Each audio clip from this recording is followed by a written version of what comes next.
Hey everybody, it is Wednesday, October 14th. Halloween's coming up. Do you have your costumes ready? I'm wearing my costume. I'm always in costume. Anyway, hope you guys are doing okay out there. We're getting through this course. We'll get through it. We'll get through this pandemic eventually. So, believe it or not, I've already recorded this once already, and I tried a new technique on Canvas. It's called Studio, and it crashed my computer. Ha! Half hour right down the drain. So I'm going to do it again. I should know the material by now, but I'll make it quicker. That was a little long, 30 minutes. Anyway, where we are, one more time. This will be the end of it, I think. But we haven't addressed foreign films. Everything we've done more or less has been American films, but foreign films are finally getting their due. Mostly people in Italy and Germany and Sweden and Japan were starting to make movies again. They didn't make them during the war because it's the war. It's a powerful thing, and you can't hold a good storyteller down. And they should know about who was the word genius. Go through on films. Stunts or car chases or all the things that the first 10 minutes is a dream sequence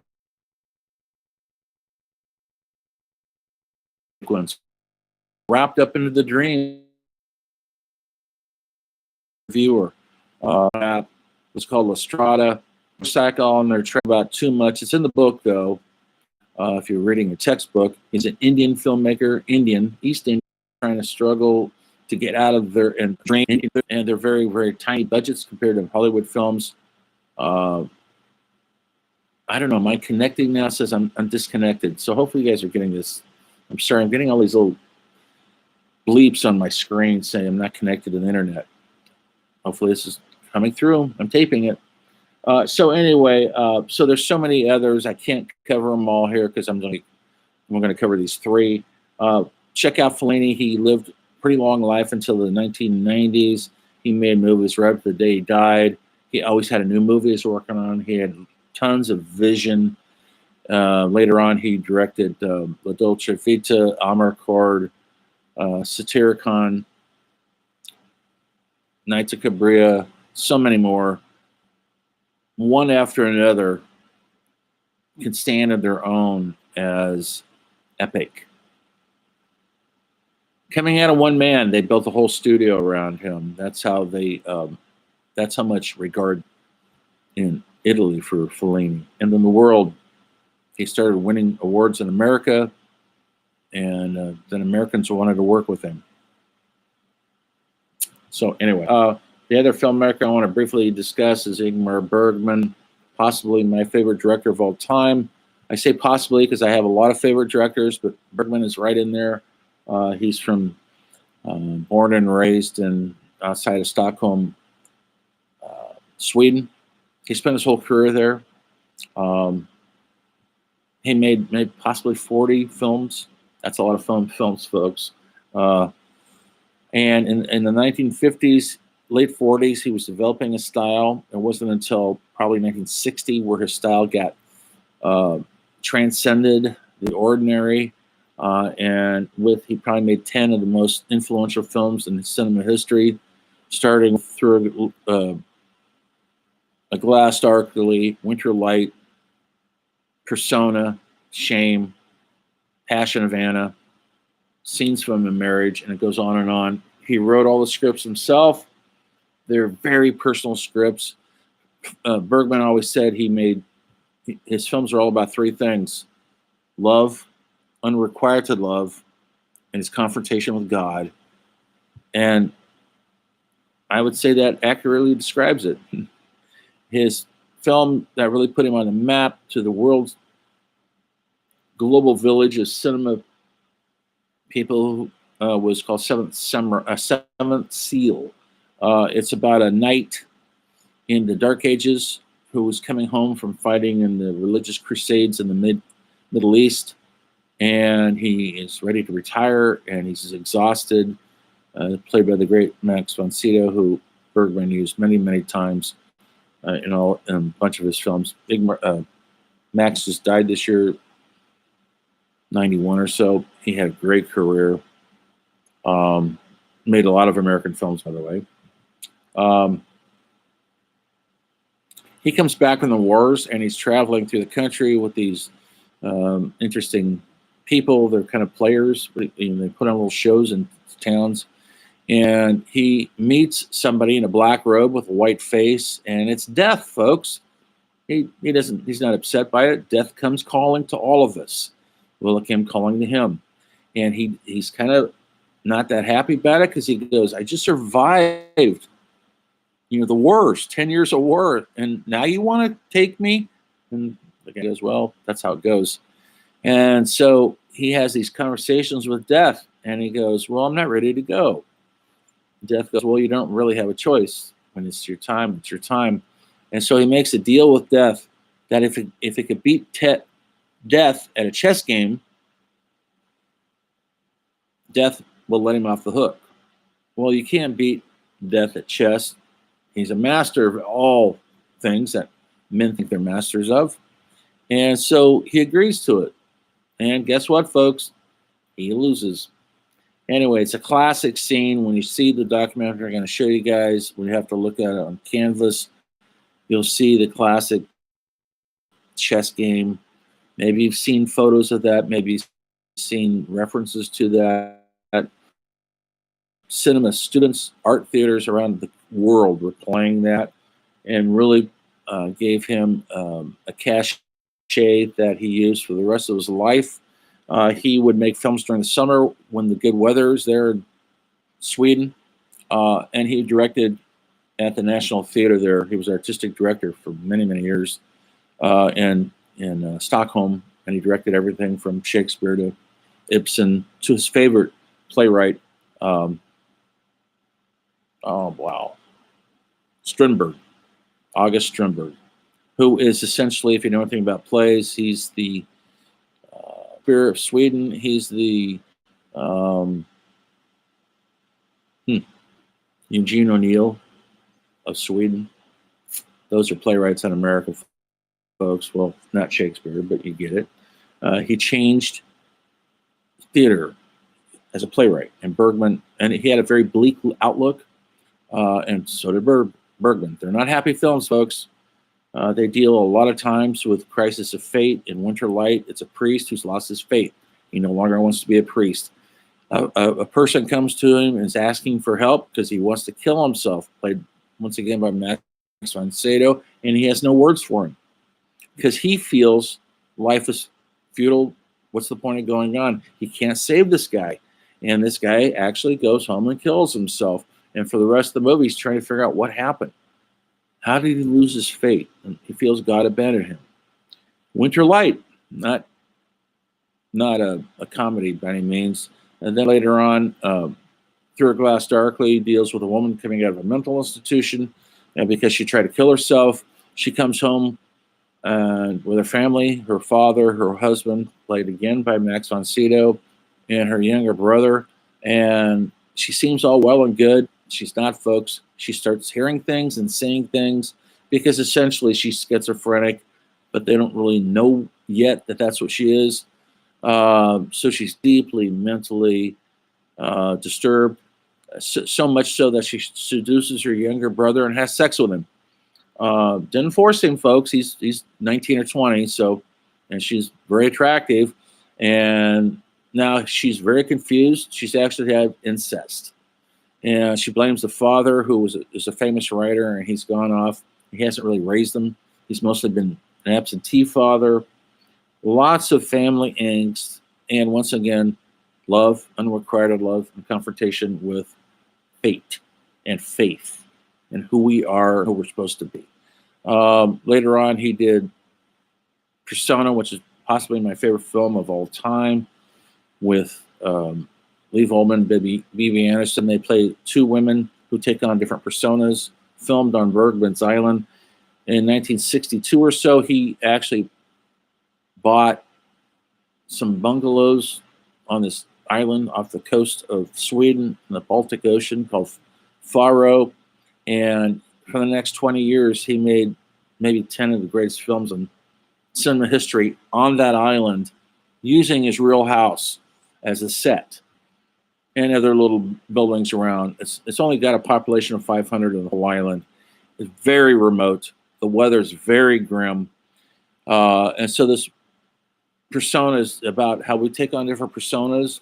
Maybe you take one on. I know I do. I'm playing the film professor. When I leave here, I will play my electric guitar and I will be the rock musician film professor.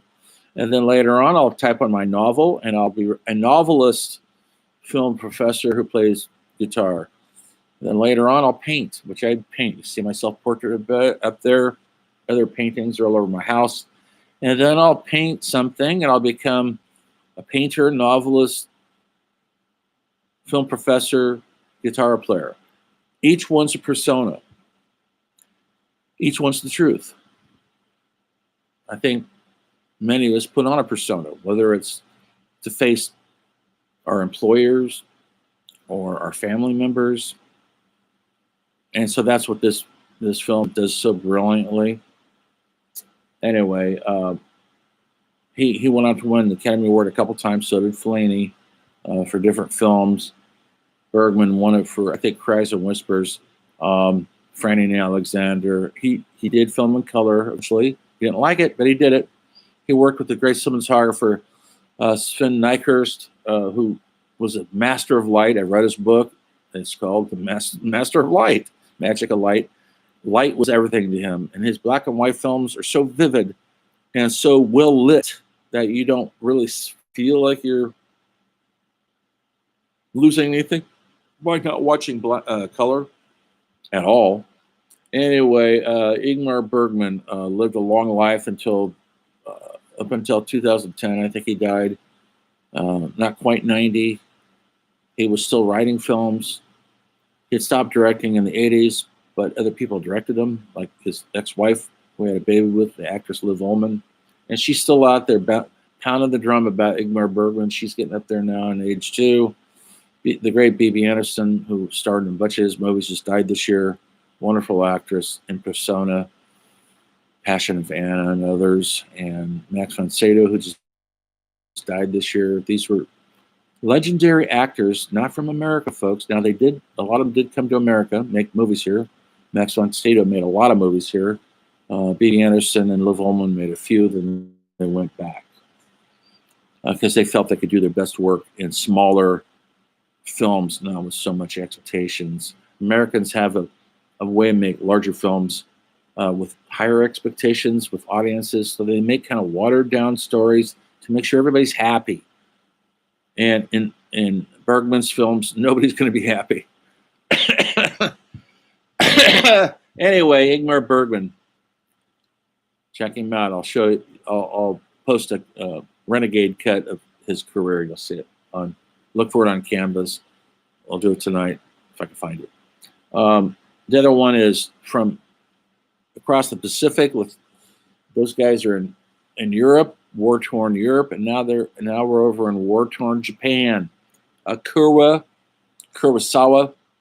was a director of legendary proportion who studied American films. He loved John Ford. Remember John Ford, who directed Stagecoach and How Green Was My Valley and Grapes of Wrath and The Informer and so much more. He was very influenced by those films. And so he started making films right after. He was a filmmaker before the war broke out, and during the war, there's no films being made. Japan is at war. No time for making movies. They got a fight on their hands. And after the war, for 10 years after the war, Americans declared martial law, and we occupied Japan. until the early 50s, and we were the governors. They didn't have their own government. We didn't allow them to govern themselves. We governed them. And in order to make a film, they had a film board, and you had to submit your scripts to them. If they didn't like it, you didn't get to do it. So you had to make these scripts that weren't critical of the occupation. That's what they called it. We did occupy them. You couldn't be critical of anything really anti-American, but he had these other stories he needed to tell. And so he was given the green light. And so his movies got on the map quickly when people saw the brilliance of his visual palette he was using. In the movies in the 50s, once again, they're all in black and white, and a lot of them are set in feudal era Japan. That would be like our Old West. If they don't have an Old West, folks.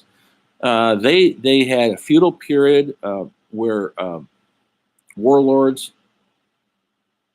controlled everything, and so he made a classic movie about samurai warriors who were hired. Essentially, they are mercenary. Well, they don't have a gig, and so this poor village that's being preyed upon by bandits needs help. They're not fighters, folks. They're farmers. They come into town. They have nothing hardly to give, and they hire 7 out-of-work ronins, which are hired mercenaries, samurais. So they're good with a sword. They don't mind a fight. They drink. They womanize. They're not the greatest guys in the world. They hire 7 of them to take on an army. And they go to the village. They're cynical. They're boisterous. They're very full of bravado because they're fighters, folks. And the town people aren't. And so they kind of are bullies for a while, but then they start understanding these town people, these simple, I should say, village people who are farmers, and they see the peaceful life they have, or the love that they don't have in their lives, and they see families. And one of the samurais actually quits being a samurai and stays in the village to become a farmer. He mocks it the whole time. He doesn't want to be a sheep, a follower. He's a warrior. But he falls in love with a woman, and you know what that means. He's going to put the sword down. But before he does that, they got to fight the bandits who come out of the Atom one night, and they've set up the whole town ambush in a driving rainstorm. It's a brilliant sequence. On the documentary, you'll see it. And the 7 samurais take on an entire army, and yes, they do defeat them.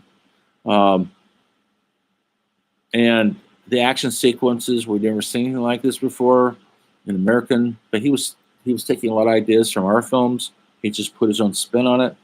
Now we're going to copy his films. So after that film came out, we made a film called The Magnificent Seven, a Western.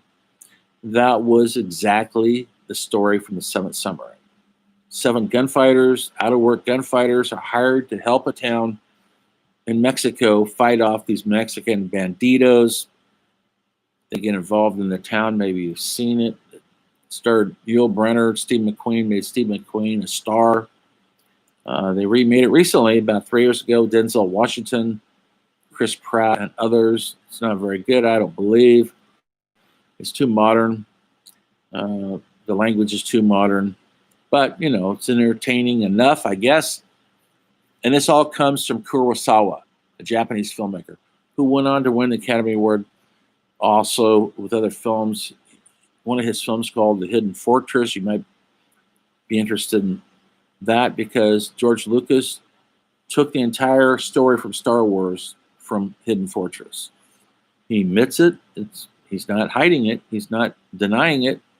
He said without Hidden Fortress, there'd be no Star Wars. Now, Hidden Fortress is not a space opera, sci-fi. It's set in the feudal warlord times, but it's the same story. The princess, Leia, all those different names. We got Luke Skywalker. We got CPO and R2-D2, except for their human characters, their comic reliefs. They're going to go up against Darth Vader. He's a warlord. It's the same story, folks. And if you watch it, you'll see all the similarities he's told. That's what you do. It's like, good artists steal, and they steal well. But you have to admit you've stolen it. And he has. Without a Kurosawa, there would be no Star Wars. Think about it, folks. You wouldn't be wearing your Star Wars pajamas without a Japanese filmmaker. You have him to thank. He made films until he died. He died in the 80s. He was quite old. And he made many, many, many brilliant films. One brilliant film after another. Many of them set in those days of feudal warlords and samurai. That was his palette, like John Ford used the Westerns. So those are the three filmmakers. I'm going to post some documentaries for you to watch, maybe start a discussion. Well, just look for all that stuff. Like I said, I've done this twice. I'm forgetting half what I said in the last one, but I've cut out a lot. I've edited, which is good for you. Anyway, foreign films are busting at the scene mostly because film schools are opening in America and students are watching this stuff, and they're seeing the endless possibilities that cinema has to offer through the eyes of people from Europe and Asia. The game is afoot, folks. Everything is changing. And with that, remember, when you're watching your movies tonight, whenever you do watch them, remember one thing. What Godard said, everything is cinema. See you next time.